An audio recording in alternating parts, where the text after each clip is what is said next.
সবাই যখন একসাথে হয়েছি তখন তো আনন্দটা একটু বেশি হবে, তাই না? আসসালামু আলাইকুম, সবাই কেমন আছেন? চলে আসলাম আপনাদের সাথে আরেকটি ব্লগ নিয়ে। বাচ্চাদের পরীক্ষা শেষ, যেদিন শেষ হয়েছে তারপরের দিনই চলে আসছি আমি টাঙ্গাইলে। আমার বাড়ি মানেই শান্তি আর শান্তি, এমন শান্তির জায়গা পৃথিবীর আর অন্য কোথাও পাবেন না। এখানে আসলে তো ঘোরাঘুরি, খাওয়া দাওয়া, আনন্দ ফুর্তি ছাড়া আর কিছুই হয় না। সবাই যখন একসাথে হয়ে গেছি তখন তো আনন্দটা আরো বেশি।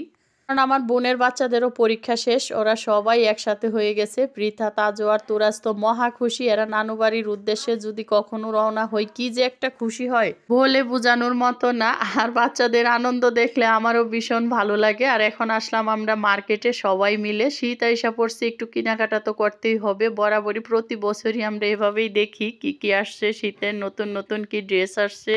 প্রথমে আমরা ঢুকলাম টপ 10-এ, দেখি শোরুম গুলাতে কেমন মানে শীতের কাপড়গুলা পাওয়া যায়। তো টপ 10-এ আইসা দেখলাম মোটামুটি ভালোই লাগলো। তো আমার ভাগ্নিরাও অনেক মজা করতেছে, এরাও বলতেছে যে বড় হয়ে চাকরি করে তারপরে আমরা এমন ড্রেস কিনবো। টপ 10-এ তো একটু দামটা বেশি থাকে, তো ওরা অনেক মজা করতেছে, তারাও হাসাহাসি করতেছে। যাই হোক, আমরা টপ 10 থেকে বের হয়ে গেলাম। এখন আমরা যাব একটু মানে মার্কেটের দিকে আর কি। এখানেও আমরা কিছু কাপড় টাপড় দেখবো, কারণ আমাদের তো অনেকগুলা বাচ্চা পরিবারে, সবার জন্য কেনাকাটা করব।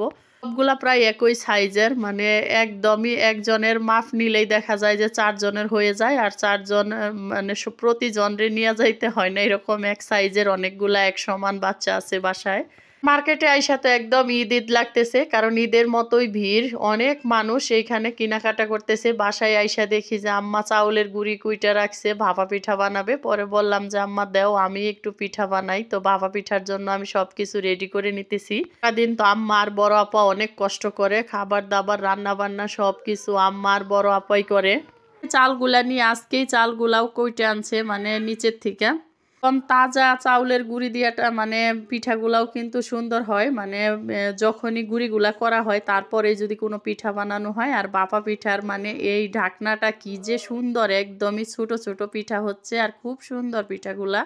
বিসমিল্লা বইলা পিঠা বানানো শুরু করে দিলাম, আর টফা একটার পরে একটা হচ্ছে। তো ছোট ভাইয়া খাইয়া বলতেছে যে ভীষণ মজা লাগতেছে পিঠাগুলা, কারণ একদমই গরম গরম পিঠা খাইতে কিন্তু ভালো লাগে। তো আমরা সবাই খাইয়ে নিলাম। আর বাসায় যে পরিবারে যেহেতু মানুষ বেশি, আমরা ভাই বোন বেশি, আমাদের বাচ্চা কাচ্চারা মিলাই একটা বড় পরিবার, তো আমাদের সব কিছুই একটু বেশি বেশি তৈরি করতে হয়, কোনো কিছুই মানে অল্প করলে হয় না। তো যাই হোক, অনেকগুলা পিঠা বানাইয়ে নিল। আর এই দিক দিয়ে আম্মা হচ্ছে কলার পিঠা বানানোর প্রস্তুতি নিয়ে নিছে।